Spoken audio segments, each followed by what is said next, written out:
Close your eyes for a moment, my friend. Let the noise of the world slip away. Just for now, let it fade. Imagine waking up one day to a morning without light. Not just the absence of sunlight, but the absence of hope. The air smells heavy, of cold iron, wet stone and fear.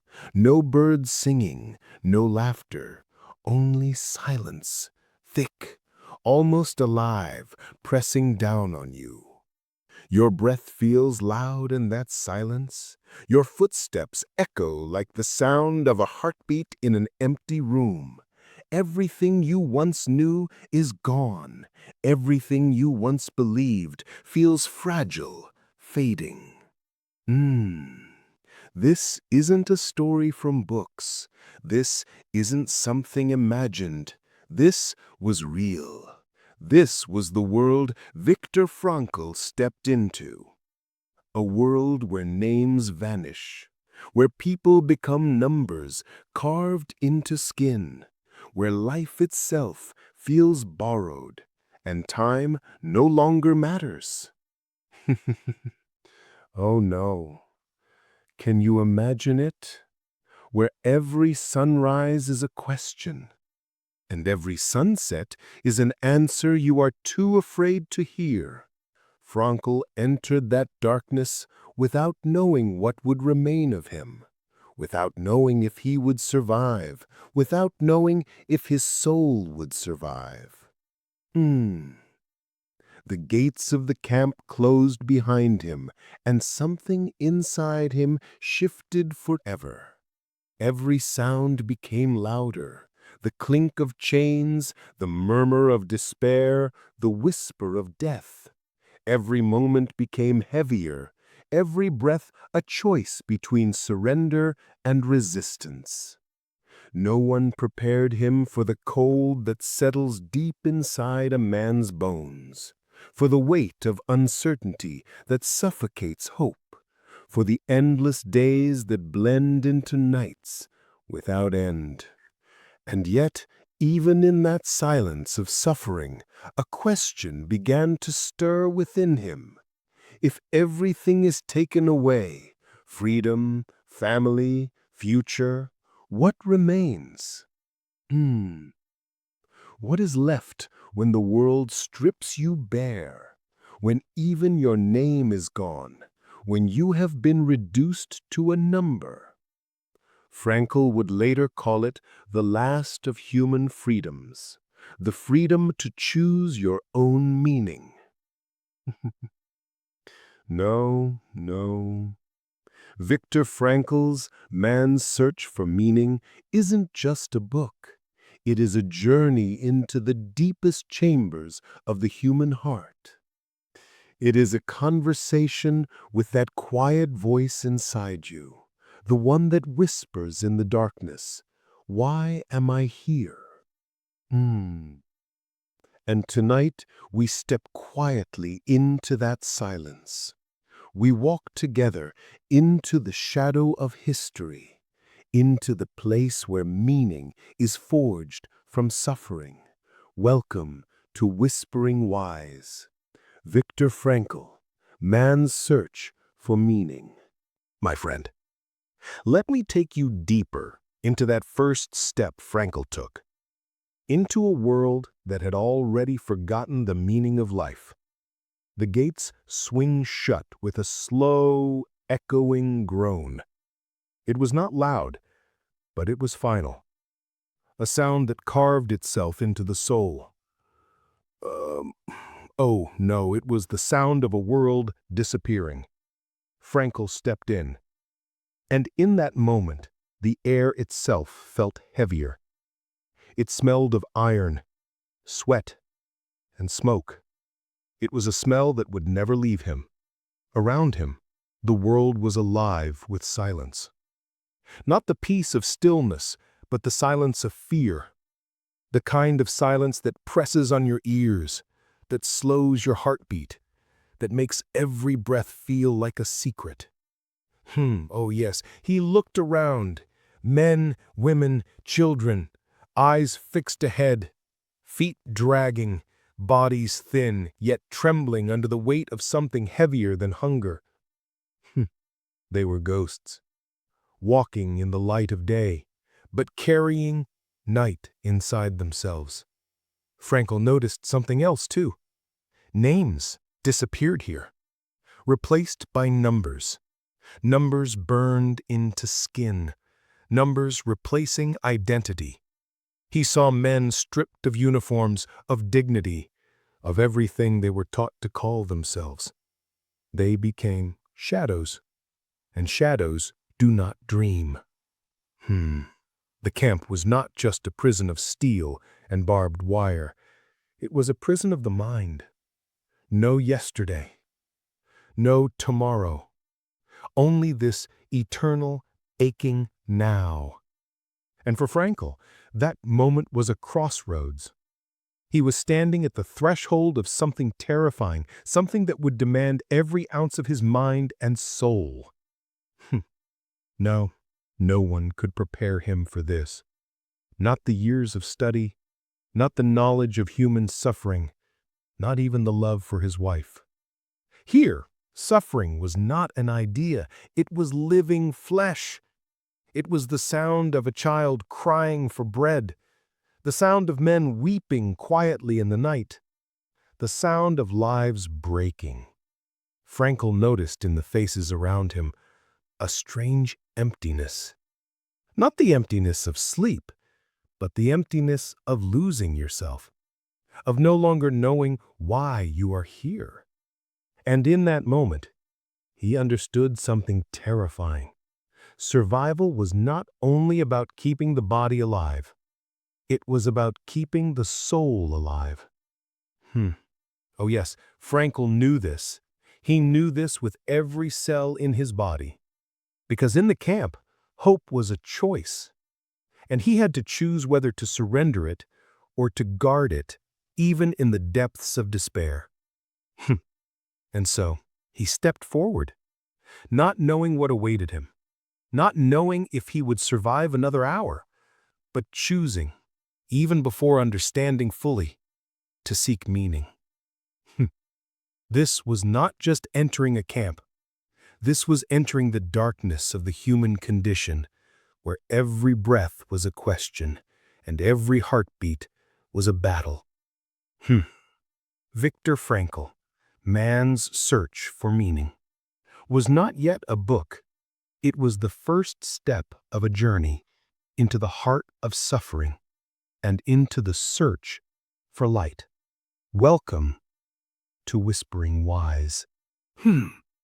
When Viktor stepped into the camp for the first time, he thought the worst was over. He was wrong. The walls of Auschwitz weren't just built from stone and steel. They were built from silence. A silence so deep that even your thoughts felt dangerous. He stood in a line, naked, trembling, surrounded by strangers who were just like him. Doctors, teachers, musicians, fathers, sons. Each of them had once been someone. Now they were just numbers.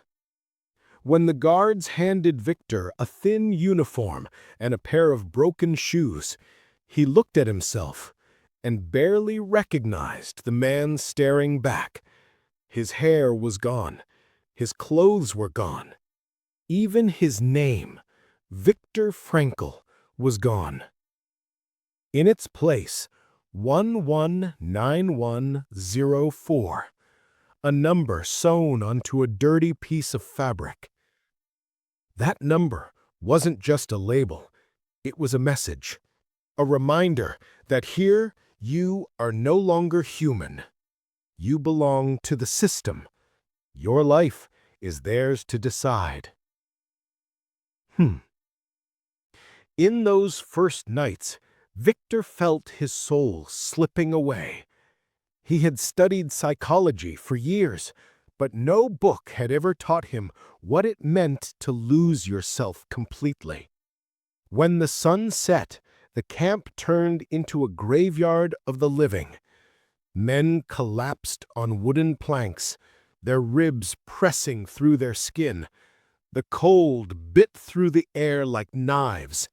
You could hear the moans, the quiet sobs, and sometimes just silence, the kind that meant someone had given up. Viktor once wrote that the first effect of imprisonment was shock, a kind of numbness. The mind simply refuses to believe what the eyes see. He would wake up each morning and ask himself, "Is this a dream? Will I open my eyes and find myself home again, in Vienna with my wife?" But morning after morning, he awoke to the same barbed wire, the same barking dogs, the same orders shouted in cruelty. The dream had become reality, and reality had become the nightmare. The guards didn't just break bodies, they broke meaning. They made the prisoners march in circles, move rocks from one pile to another, then back again. Pointless labor, endless and cruel. Why? Because when work has no purpose, the spirit begins to die. And yet, even in this hell, Viktor began to notice something. Not everyone gave up.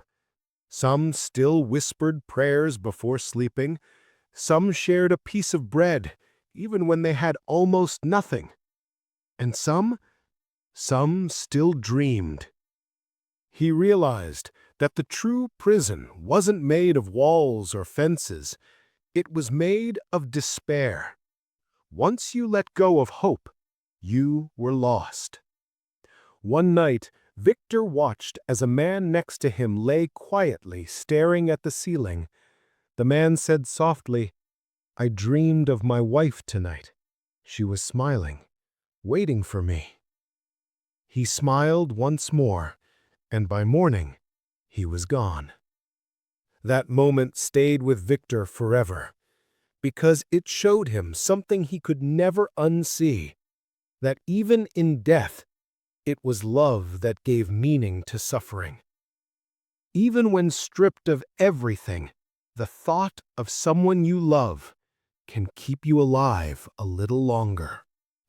Every day, Viktor was forced to march past the chimneys, smoke rising into the cold sky. He knew what that smoke meant. And yet, instead of despair, he began to speak silently to his wife, as if she were walking beside him. He didn't know if she was alive or dead, but her presence in his mind, her smile, her memory, became his reason to live. In the camp, freedom didn't mean escape. It meant finding something inside you that could not be destroyed. And so, even as Viktor lost his identity, he began to find something deeper. A truth that no matter how dark the night, the soul has a light that no one can steal. They could take his name, they could take his clothes, they could even take his hope for a moment, but they could never take his choice. The choice to believe that this suffering would mean something someday. And that belief was the beginning of his freedom. There comes a moment when pain stops being just pain and becomes silence. It was early morning when Viktor saw his first transport. Men and women herded together, their faces gray like ashes. Some still carried photographs, others a lock of hair or a tiny book of prayers. But soon, even those small pieces of their lives were taken. They called it selection. One line to the left, one line to the right. One meant labor, the other, death. There was no time to say goodbye, no chance to hold a hand. A single gesture from an officer, and your entire life changed forever. Viktor once wrote that in that moment, logic dies. You stop asking why, because why has no answer anymore. He stood there, watching as a man beside him whispered his wife's name, and then disappeared into the other line. Just like that. Gone.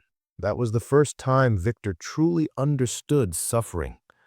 Not the kind you read in books, not the kind you think you're ready for, but the kind that strips you to your soul and asks you, what will you do now?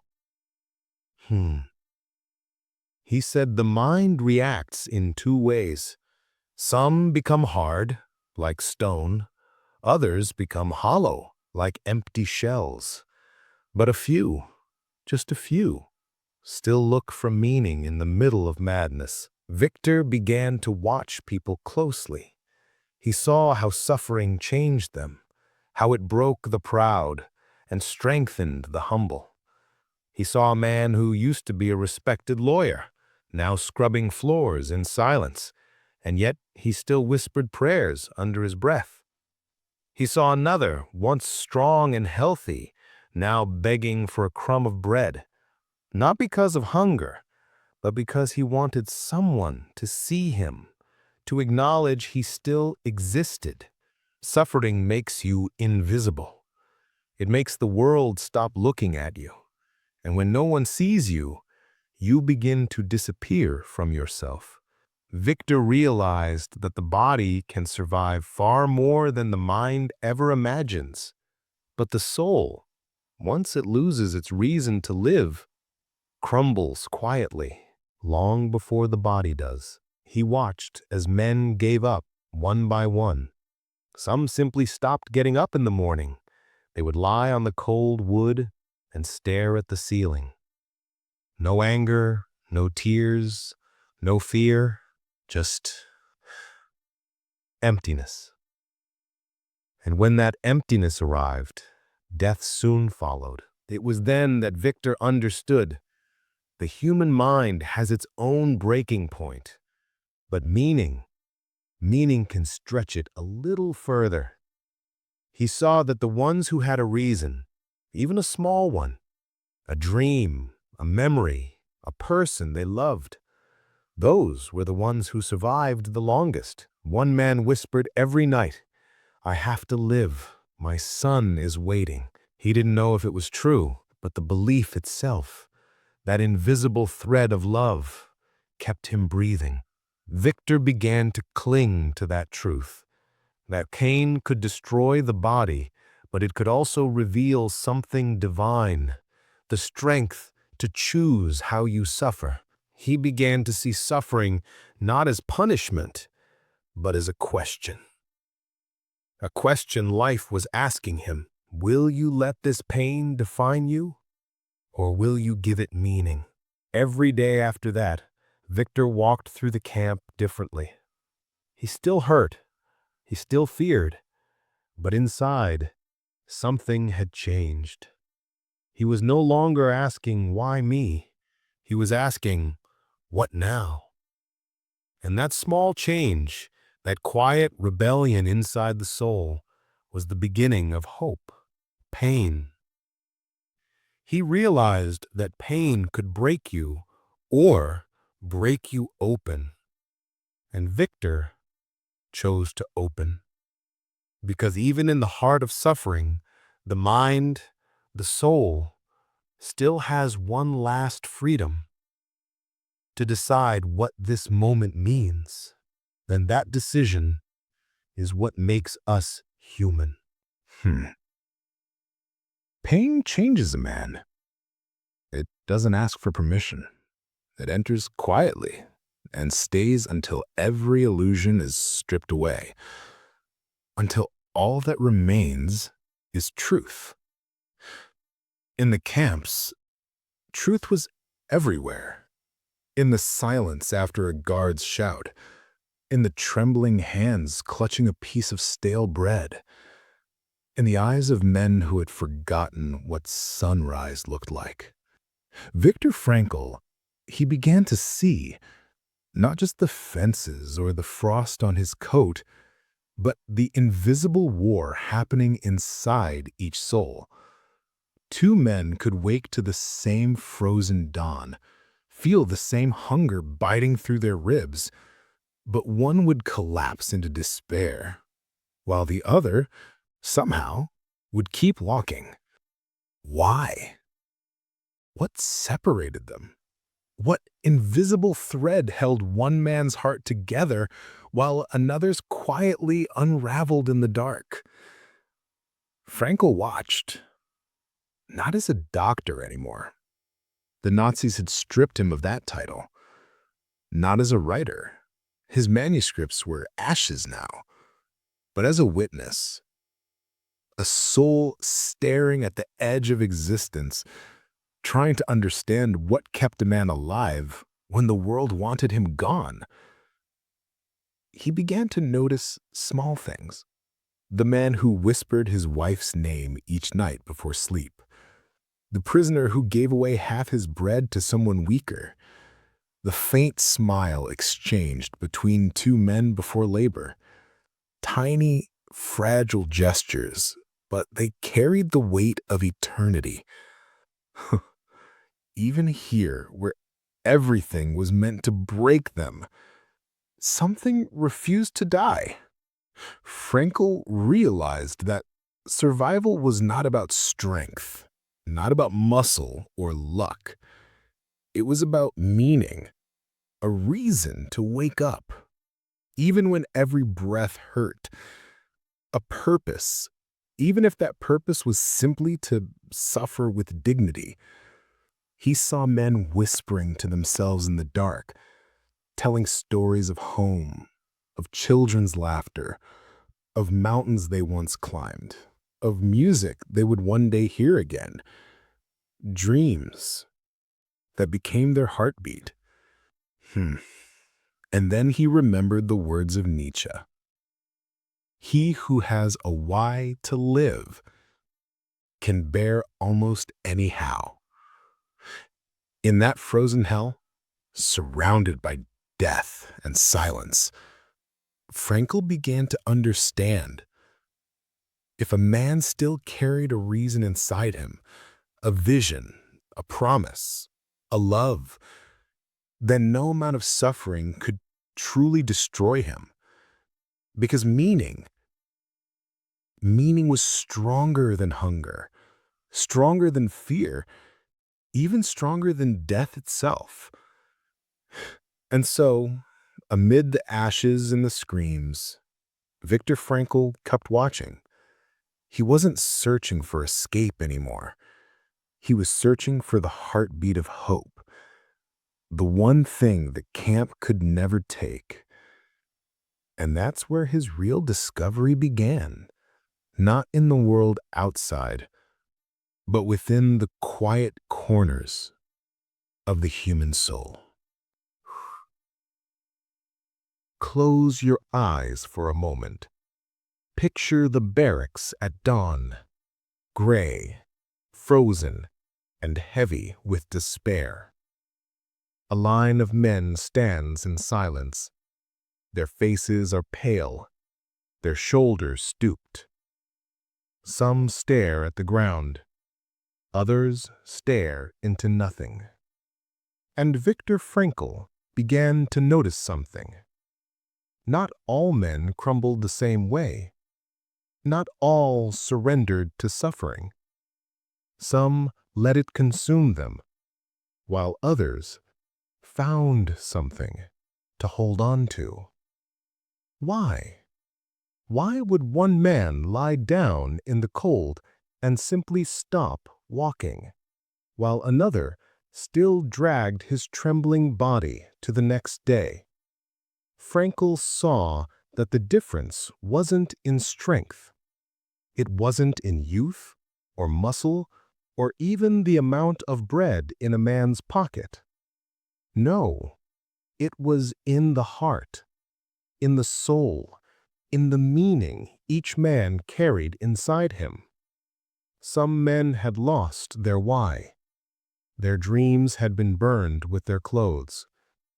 Their families had been taken. their homes reduced to ash.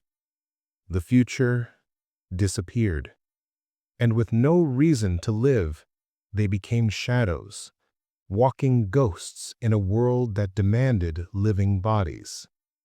They gave up, slowly, quietly, one breath at a time, until even the act of breathing felt too heavy. But others held on to a thread of hope. Not all hope was loud or grand. Some was silent, a memory of a child's laugh, a promise to return home, a dream yet unfinished. Even in the coldest night, the faintest candle can keep the darkness at bay. Frankl realized something profound. It wasn't suffering itself that destroyed the spirit. It was losing the reason to endure it. Those who survived, they carried a why. Even if they couldn't see the how, even if they couldn't see tomorrow. A prisoner whispered to Frankl one night, "I don't know how I survive each day, but I know I must see my wife again." And that was enough. Frankl saw it again and again. The men who kept a reason to live, a purpose deep in their hearts, were the ones who endured the unbearable. It was not strength that carried them through. It was meaning. Meaning was their food when there was no bread, their light when there was only darkness, their reason when everything else was taken away. And so, Frankl came to understand the ultimate freedom in suffering is the freedom to find meaning. And in that truth, some men found life, even in the heart of death. Viktor Frankl watched them. Not once, not twice, but countless times. Day after day, week after week, through the endless lines, the harsh commands, the hunger, the cold. He began to see a pattern, a truth almost too fragile to speak aloud.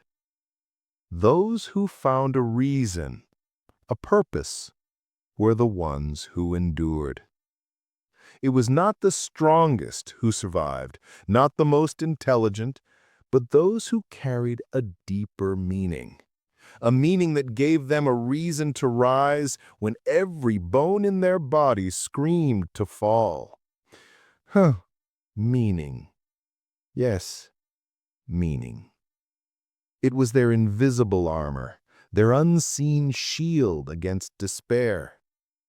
Frankl began calling it the why, a why that could make any suffering bearable, even the most unimaginable. One man survived because he wanted to see his wife again. Another because he still dreamed of writing a book.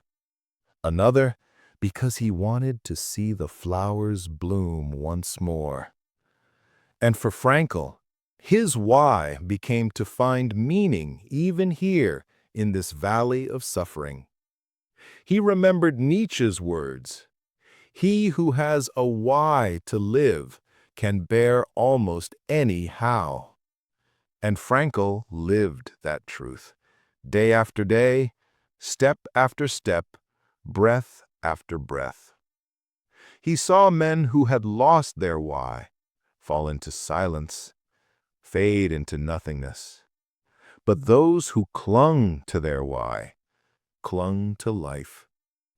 A fellow prisoner once said to him, "I don't know how I survive, but I know why I must." And that was enough to carry him forward. Frankl realized that life, even in the deepest darkness, is never without meaning. It may be hidden, it may be buried under suffering and silence, but it is always there, waiting to be discovered. Yes, the why is what gives suffering its purpose, and purpose is what gives suffering its meaning. Even in the heart of death, life can still be carried forward. And in that discovery, Frankl found his greatest truth, that those who have a why can bear almost any how. Picture the stillness of the night in the camp. No laughter, no prayer, no song. Only the sound of wind carrying the scent of iron and frost. Pain. It is not just the breaking of the body. It is the quiet breaking of the soul. The slow erosion of hope day by day, hour by hour.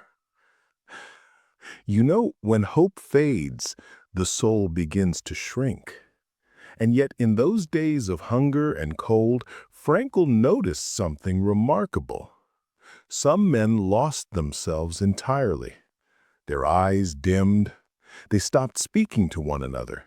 They lay still, as though they had already left this world. But others, they survived. They clung to something invisible, something fragile, something no one could steal. That something was meaning. Not power, not food, not even freedom, but meaning. Frankl began to understand that suffering itself is not enough to break a man.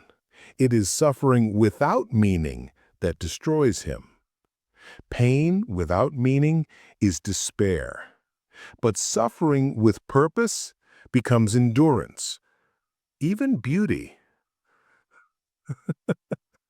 Yes, beauty. I know it sounds strange in that place of darkness, but listen closely. There was a kind of beauty there too, a beauty in survival, a beauty in holding on to faith, a beauty in refusing to surrender the human soul. Frankl called this the freedom of attitude. Even in the coldest cell, even beneath the weight of cruelty, a man could choose. He could choose his thoughts. He could choose his perspective. He could choose his response.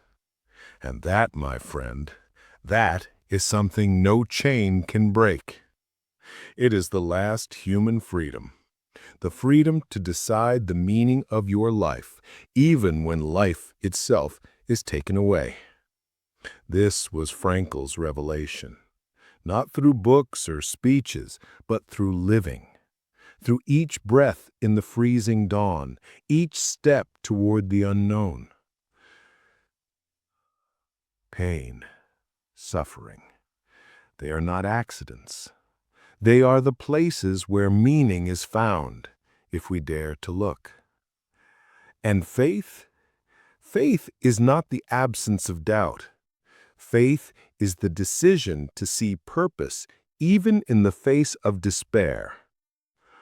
It is a quiet defiance, a whisper in the dark, a promise to yourself, no matter how heavy the night, I will look for the dawn. Yes, it is this choice, the choice of meaning, that shapes our lives, that shapes who we are, that shapes our destiny. And in that truth, Frankl found his reason to live. Even here, in the shadow of death, meaning became his light. In the silence of the camp, amidst the clatter of boots and the sighs of the broken, Viktor Frankl began to see something deeper than hunger, deeper than survival. It was meaning. He realized that the most powerful force driving humans was not pleasure, not power, not comfort. It was meaning, the will to something greater than oneself. Meaning is like the unseen thread that ties life together.